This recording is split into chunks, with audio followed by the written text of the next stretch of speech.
It's your boy Darius D back with another video.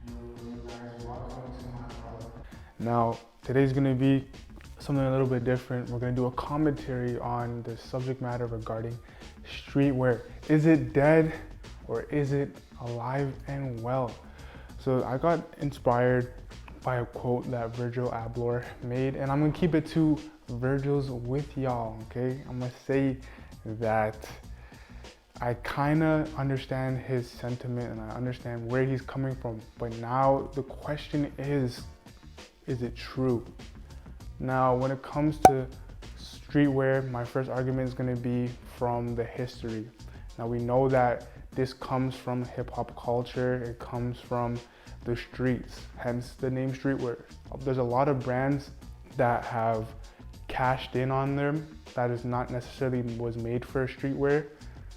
And I'll go explain that later on in my other points, but the main point is, where did this phenomenon come from? Well, it comes from street culture, it comes from basically hip hop, and I would say skateboarding too, because skateboarding has influenced streetwear as well. Now there is skating culture, but I do believe that skateboard culture has gotten in with street culture. The reason why I make this claim and the reason why I would say it's part of the history, because if you look at Supreme and Palace, these are two skateboard companies straight from New York, all right? So when it comes to these two companies, a lot of people go to these companies to purchase their items, whether it be collectibles or whether it be just their regular apparel. They have such a connection to it because of the streetwear movement, the streetwear culture. This literally Supreme came from skateboarding culture, came from the street, came from New York, and now it's considerably one of the most recognized brands in the world today. You have places in like China selling fake Supreme, having fake Supreme storefronts. That's how pivotal it is. So when it comes to that, the culture and where it stems from, I think streetwear has been able to impact the world in such a small window, right? It opened up the door for many up and coming brands, like I said, from Supreme being the creme de la creme. We have other companies coming up from them as well. So I would say when it comes to streetwear, the history does matter, and if you think about it yourself, his brand is basically inspired by the streets.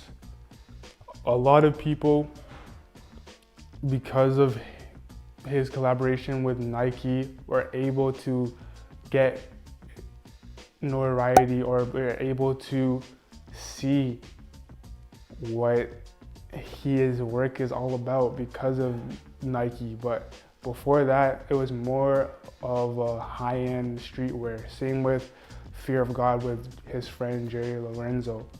Now, yeah, it is designer, but I would say it's streetwear designer. So he took something getting inspired by streetwear and then made it designer. That's why you have collaborations with Supreme and Louis Vuitton, because there's a commodity and it's hard topics to get these different companies to go with the high-end luxury brands. Because before then, I don't really think you guys would ever think that a high-end brand like Louis Vuitton would ever go with a street brand company and do a collaboration. That being Supreme.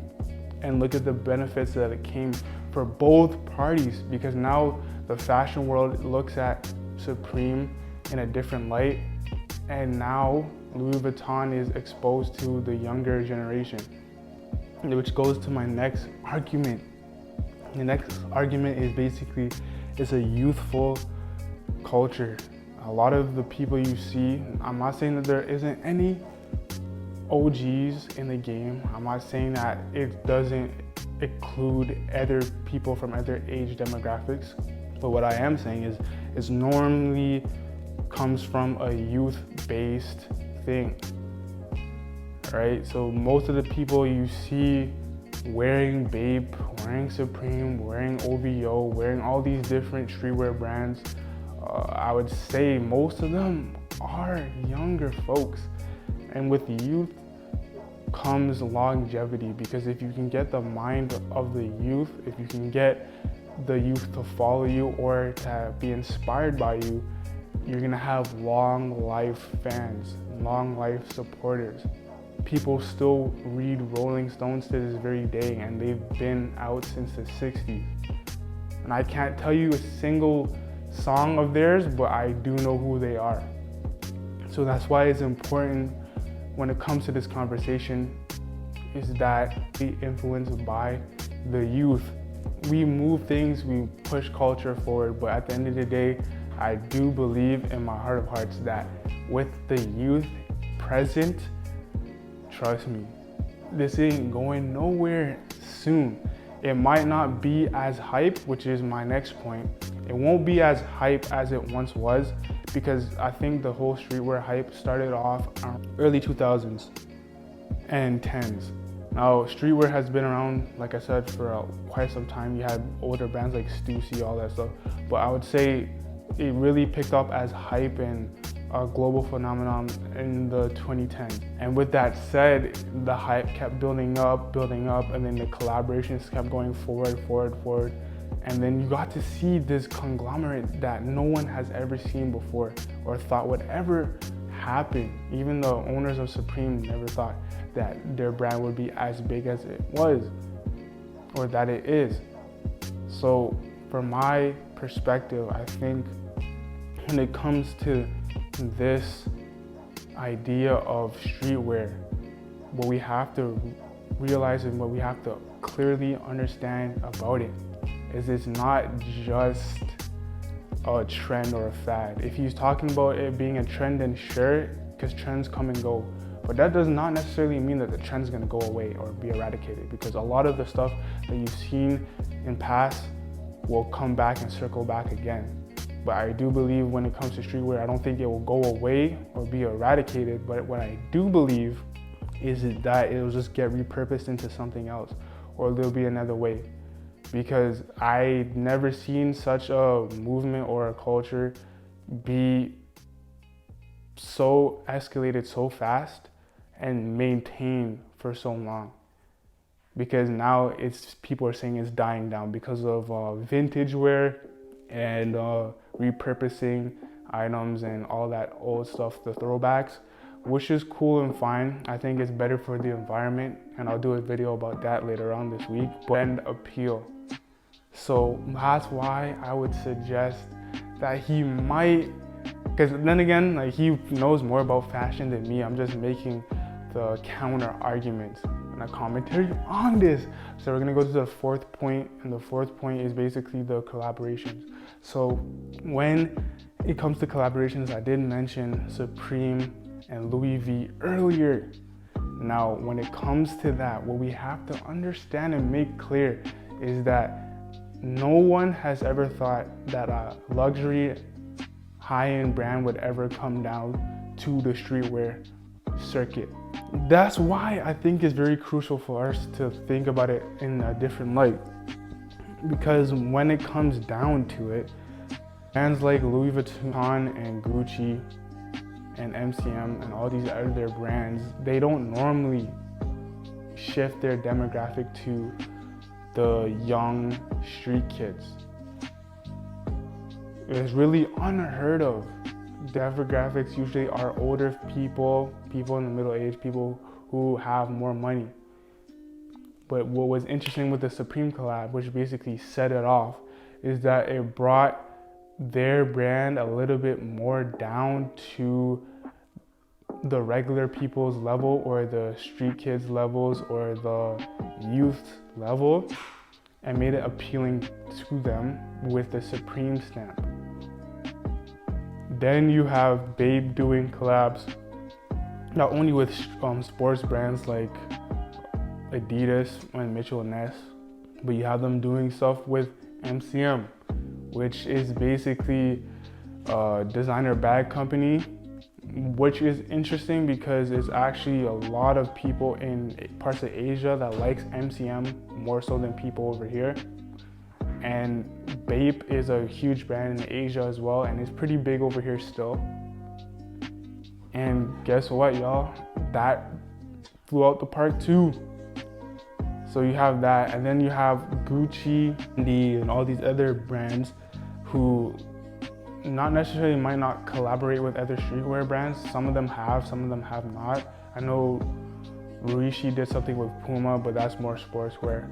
But they change or they do their collections basing it to appeal to guys like me, guys in my generation, guys who might dress like me or might find it appealing to dress in that sort of way. And they link up with different rappers and do deals with them and get them to purchase their product.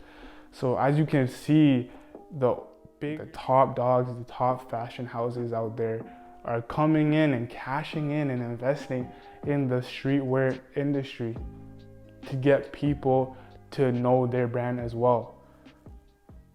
So they're catering to the youth, which is what I find quite interesting, because Louis Vuitton and Chanel and all these different fashion houses have been around since like the late 1800s, early 1900s. How much culture has changed it. Now Virgil did say it might lean towards the vintage wave, which would be more of a trend, but I don't think he was correct, in my opinion, on saying that it will be completely gone. He might have more insight than me. I would more likely say so, but it's just my opinion. I don't think it's gonna be completely gone, but I will say, and I'll keep it two Virgils with you, I will say that it's gonna be here to stay. It might not be as hot, and it might not be a trend for as long as it has been, but I think it's here to stay. It'll just be in a culture, in the same way that you have the hipster culture and how that's being a little bit more popular now. But then you have the avant-garde and the tech wear culture. I think it'll be like that, but I don't think it'll be completely gone. It depends on where the fashion world goes to, but the culture will still be there. So that is it, y'all. Hopefully you guys enjoyed this video. Please leave a like on this video. Leave a like for your boy DD, man. Trust me, we got more dope content coming for your head top. Also subscribe to this channel, so stay up to date with it. Hit the bell, hit that bell. All right, and with that said, this is your boy Darius signing off once again. Y'all stay suave and just chill till the next video, cause your boy DD is out here.